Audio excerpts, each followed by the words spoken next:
இயேசு கிறிஸ்துவின் இனிதான நாமத்தில் இன்றைய ஆவிக்குரிய சிந்தனைக்கு உங்களை அன்புடன் வரவேற்கின்றோம்.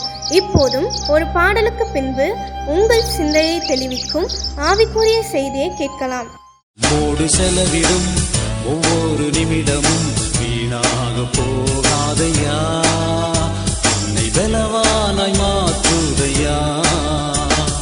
ஓ தேவ பிரசன்னம், என்ன ஆனந்தம். ஓ தேவ பிரசன்னம், என்ன ஆனந்தம். ஆதாயம் கொண்டு செல்லுவே, ஆதாயம் கொண்டு செல்லுவே. உம்மோடு செலவிடும் ஒவ்வொரு நிமிடமும் வீணாக போகாதையா, என்னை பலவானாய் மாற்றுதையா. ஆண்டவர் இரட்சகருமாக இயேசுவின் இனிதான நாமத்தினால் உங்களை வாழ்த்துகிறேன். இந்த நாள் நம்முடைய ஆவிக்குரிய சிந்தனைக்காக பிரசங்கின் புஸ்தகம் 3ஆம் அதிகாரம் 11ஆம் வசனத்தின் முதற் பகுதி நான் வாசிக்கிறேன். தேவன் சகலத்தையும் அதினதின் காலத்தில் நேர்த்தியாய் செய்திருக்கிறார். நம்முடைய ஆண்டவர் சிருஷ்டிப்பிலும் சிறந்தவர், அதிலும் நேர்த்தியாக சிருஷ்டித்தார் என்பதை ஆதியாகமத்தில் பார்க்க முடியும். அதே மாதிரி ஒவ்வொரு காரியங்களையும் நேர்த்தியாய் செய்து வைத்திருக்கிறார். அதுதான் உண்மை. ஒவ்வொன்றுக்கும் ஒரு காலம் உண்டு என்று சொன்னது போல ஆண்டவர் ஒவ்வொன்றுக்கும் ஒரு காலத்தை ஏற்படுத்தி வைத்திருக்கிறார். யுத்தங்களை குறித்து கேள்விப்படுகிறோம், போராட்டங்களை குறித்து கேள்விப்படுகிறோம், பலவீனங்களை குறித்து. ஆனால் இவைகள் அப்படியே தான் என்று சொல்லி சோர்ந்து விடக்கூடாது. எல்லாவற்றையும் கர்த்தரால் மாற்ற முடியும்.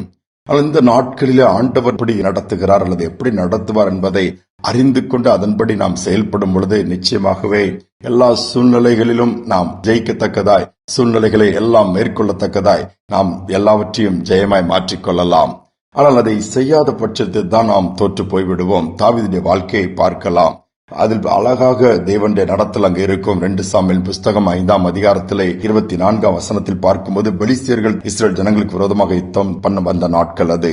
அப்ப தாவீது ஆண்டவருடைய சமூகத்தில் போய் விசாரிக்கிறான், ஆண்டவரே நான் என்ன செய்ய வேண்டும்? ஆண்டவர் அழகாய் நடத்துகிறார். என்ன செய்ய வேண்டும், எப்பொழுது செய்ய வேண்டும், எப்படி செய்ய வேண்டும்? முசுக்கட்டை செடியுடைய நுனியிலே ஒரு சத்தம் வரும், அப்பொழுது நீ தாமதமின்றி யுத்தத்திற்கு புறப்பட என்று சொல்லுகிறார். காத்திருக்கிறார். அந்த சத்தம் வந்தவுடனே தீவிரமாய் எழும்பி போய் யுத்தத்தை நடத்துகிறார். ஜெயம் கிடைக்கிறது. அதே போலதான் நம்முடைய வாழ்க்கையிலும் கூட ஒவ்வொரு காரியங்களும் எப்பொழுது எதை செய்ய வேண்டும், எப்பொழுது அதை எப்படி செய்ய வேண்டும், எங்கு செய்ய வேண்டும், எல்லாவற்றையும் போதித்து காண்பித்து நடத்துகிற தேவன் நமக்கு இருக்கிறார். ஆனால் நாம் அதன்படி செய்யாத பட்சத்தில் தான் எல்லாம் நமக்கு நஷ்டத்தில் முடிகிறது அல்லது கஷ்டத்தில் முடிகிறது அல்லது காரியங்கள் வாய்க்காமல் போய்விடுகிறது.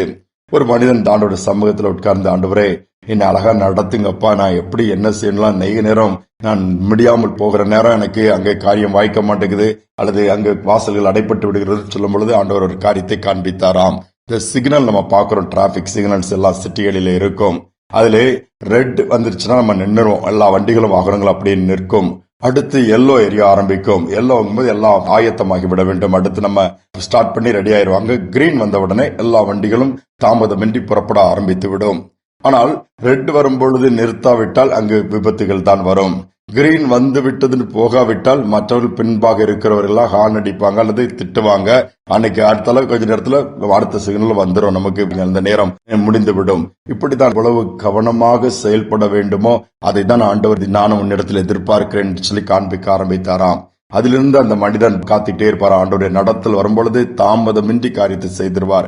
அநேக நேரம் ஆண்டவர் நமக்கு உணர்த்துவார் இதை செய்ய சொல்லி. சில நேரம் மனசுல போட இன்னைக்கு வேண்டாம், நாளைக்கு பார்த்துக்கலாங்கும் போது நாம் அப்படியே கீழ்ப்படிந்தோம் என்று சொன்னால் அந்த காரியத்தில் வருகிற பாதிப்பு நம்மை பாதிக்காது. இல்லாவிட்டால் நாம் அந்த கீழ்ப்படியாத பட்சத்திலே அது நமக்கு வேதனையாக மாறிவிடுகிறதை நாம் அனுபவித்திருக்கிறோம். ஆனால் ஆண்டவர் காண்பிக்கும் பொழுது நாம் கண்டிப்பாக போ என்று சொன்னால் போக வேண்டும், இல்லை வேண்டாம் உட்கார் என்று சொன்னால் உட்கார். அப்படிப்பட்ட ஒரு கீழ்ப்படிதல், அப்படிப்பட்ட ஒரு அர்ப்பணிப்பு ஆண்டவர் நம்முடைய வாழ்க்கையில எதிர்பார்க்கிறார். ஏன் நாம் அதை செய்து பார்க்க கூடாது? செய்து பாருங்கள்.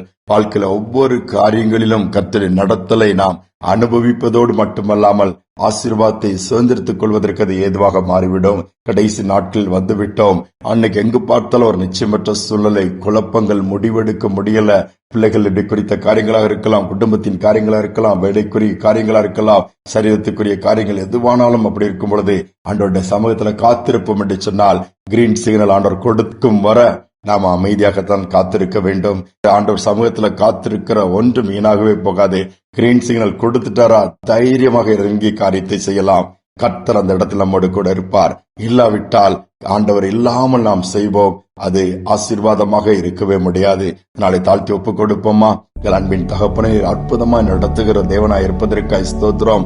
அநேக நேரத்தில் நாங்களாகவே எங்கள் மாம்ச சிந்தையின்படி நடக்கிறோம், அவசரப்பட்டு விடுகிறோம், பொறுமை இழந்து விடுகிறோம். உடைய வேலை இன்னும் வரவில்லை என்று சொல்லி நாங்களே எங்களுக்குரிய டைமை பிக்ஸ் பண்ணி, அப்படி அல்ல, உம்முடைய நேரம் எங்களுக்கு நியமித்திருக்கிற அந்த காலம், ஏற்ற காலம் வரும் பொழுது எல்லாவற்றையும் செய்து கொடுக்க வல்லவர் என்பதை உடைய வார்த்தையின் மூலமா அறிந்திருக்கிறோம். அதுவரை காத்திருந்து உடைய நடத்தலுக்கு எங்களை ஒப்புக் கொடுத்து தொடர்ந்து நியமித்திருக்கிற பாதையில் ஓட அனுக்கிரகம் கொடுப்பீராக. எந்த ஒரு வாய்ப்புகளை நாங்கள் தவற விட்டு விடாதபடி எங்களுக்கு முன்பாக வைக்கப்பட்டிருக்கிற எல்லா காரியங்களிலும் உம்முடைய நடத்தல் நாங்கள் எதிர்பார்க்கிறோம். இந்த நாளில் நடத்துவீராக. தாழ்த்தி ஒப்புக் கொடுக்கிற துதிகனமை ஏற்றுக்கொள்ளும் இயேசுவின் நாமத்தில் பிதாவே, ஆமேன், ஆமேன்.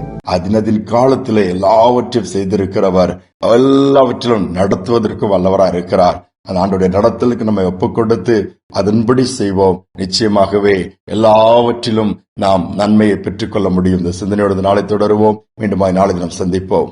உன்னை படைத்தவரே உனக்குள்ளே செயலாற்றி மகிழ்கின்றார்.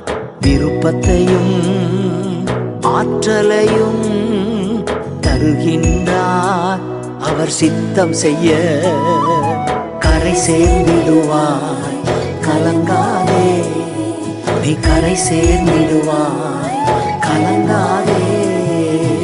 என் மகனே, இன்னும் இன்னும் பயம் உனக்கு, ஏன் நம்பிக்கை இல்லை? என் மகளே, இன்னும் இன்னும் பயம் உனக்கு, ஏன் நம்பிக்கை இல்லை? உன்னோடு நான் இருக்க உன் படகு மூழ்கிடுமோ? உன்னோடு நான் இருக்க உன் படகு மூழ்கிடுமோ? கரை சேர்ந்திடுவாய், கலங்காதே. கரை சேர்ந்திடுவாய், கலங்காதே.